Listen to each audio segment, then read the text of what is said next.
Selamat pagi Bapak Ibu, balik lagi dengan saya Glenn dari tim Saham Gorengan. Kali ini kita akan membahas ciri-ciri dari saham gorengan. Ya, setelah sebelumnya kita membahas teknikal yang banyak dan ribet, kita coba flashback sedikit ke informasi dasar dari saham gorengan. Saham gorengan itu sebenarnya apa dan apa saja sih saham yang termasuk dalam saham gorengan. Untuk membahas ini kita harus tarik lagi nih. Kalau saham itu punya 3 tipe yang dibagi berdasarkan kapitalisasi marketnya. Nah, kalau kita lihat di stock screener ini ya, yang paling gampang menggambarkan adalah di market cap ini. Yang pertama adalah yang kapitalisasi marketnya itu ada di atas 1 triliun. Ya.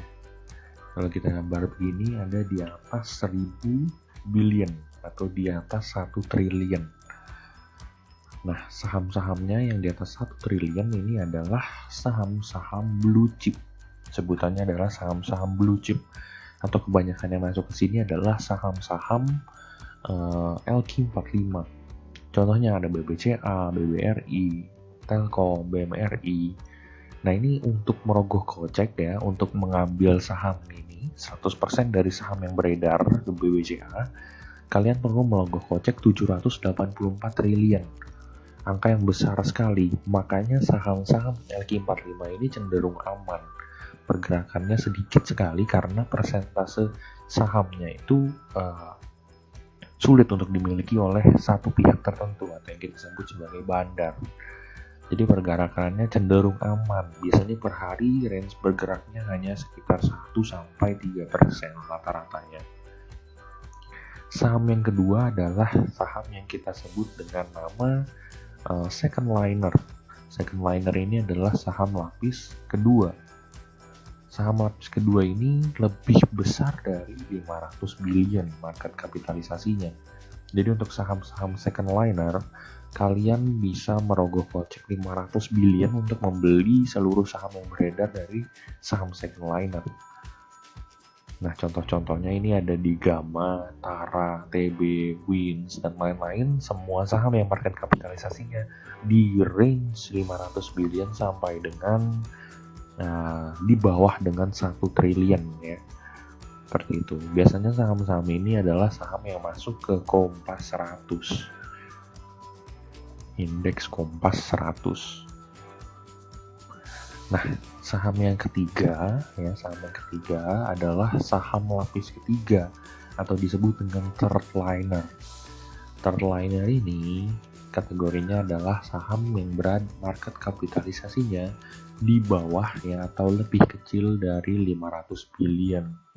Jadi untuk membeli keseluruhan saham lapis ketiga, kalian perlu mengeluarkan uang 500 miliar.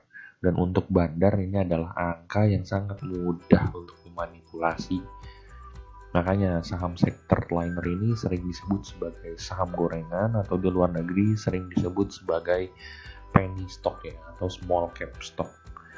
Nah, ini adalah saham-saham gorengan listnya ya. Nah, di bursa kita sendiri ini sebenarnya hampir kita bisa bilang didominasi oleh saham gorengan karena kita punya 234 saham gorengan. Kalau dilihat ya, ada 234 saham gorengan. Artinya ada 234 saham yang market kapitalisasinya di bawah 500 billion ya, atau 500 miliar. Dan ini cukup mendominasi di market pasar kita gitu ya. Nah, gimana kalau kita coba analisis lebih detail ya. Jadi apa aja sih kriteria saham gorengan ini? Kita akan masuk ke teknikalnya. Nah, kita coba contoh lihat ya dari 2 saham gorengan yang sebenarnya kapitalisasinya paling mendekati 500 billion ya. Karena yang kapitalisasi bawah-bawah mungkin Anda belum pernah dengar namanya. Kita akan masuk ke halaman teknikal analisisnya.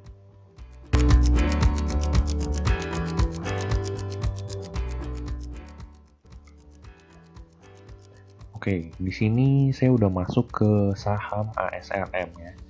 Mungkin beberapa dari kalian belum ada yang mendengar saham asuransi Ramayana ini. Sahamnya ini last price-nya ada di harga 1.615. Dan bisa kita lihat apa sih yang menyebabkan saham ini adalah saham gorengan. Over dan bid-nya nih angkanya kecil sekali. Nih ya. Di sini ada angka gap yang lumayan besar ya. Jadi bid terakhir itu di 1.530 dan overnya di 1.615. Padahal last price sekarang ada di 1.615. Yang artinya kalau saham ini akan bergerak sangat liquid ya. Kalau overnya ini nanti akan habis terjual, maka saham ini akan langsung jatuh ke harga 1.530 dengan asumsi bid dan overnya sama keesokan harinya ya. Karena video ini dibuat di malam hari. Nah, lalu tidak semua overnya itu harganya full ya. Jadi misalnya di sini 1.615, next offer 1.620, seharusnya next offernya itu ada di 1.625. Tapi tidak ada yang melakukan offer lagi di 1.625, maka offer berikutnya ada di angka 1.640 dan nextnya bahkan di 1.700. Ini sebenarnya menggiurkan kalau Anda tahu di 1.615 akan termakan habis overnya, berarti kemungkinan naiknya akan sangat tinggi. Ini yang menyebabkan saham gorengan punya likuiditas yang tinggi. Artinya pergerakan naik turunnya itu sangat cepat. Seperti itu kan, karena ada beberapa bid dan over yang terlewat-lewat seperti ini. Nah, contohnya kalau kita lihat di down edge-nya ya, down history-nya, bahkan saham ini tuh tidak nyampe 100 lot di perjualbelikannya di hari ini, dan tidak setiap menit seperti saham-saham volatilitas tinggi lain. Saham gorengan itu hanya dijualbelikan di jam-jam tertentu seperti ini. Dan kalau kita lihat di broker sumerinya ya, di broker sumerinya itu kecil sekali ya, kebanyakan pembelinya kecil sekali dan itu mudah sekali digerakkan oleh broker tertentu. Nah ini kita coba lihat ya, contoh yang kedua yaitu saham Star yang masuk ke dalam kategori saham gorengan juga. Nah di sini saham Star ini mengalami penurunan ya, ini mengalami penurunan 6% di hari ini, dan bisa kita lihat di broker sumerinya ini dilakukan sell oleh broker LG ya, Trimegah Sekuritas, dengan angka 4.200. Dan kalau kita lihat di down edge-nya ya, saham ini di sell oleh RG dengan terus-menerus di awal market hingga akhir market ya. Jadi ini terlihat sebagai salah satu ciri dari saham gorengan, bahwa saham gorengan itu mudah untuk dibanting ataupun dinaikkan oleh bandar seperti itu.